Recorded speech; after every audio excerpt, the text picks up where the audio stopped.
අපි අද රසවිරසි සැමන් හරියක් හදමු.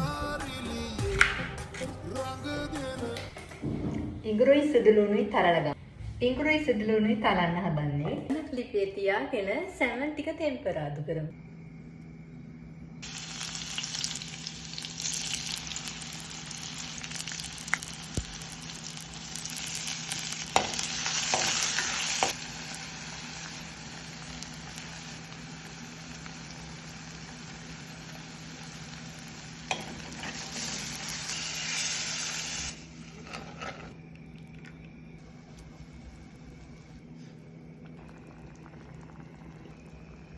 රසවිරසි සැමන් කරිය හදලා ඉවරයි.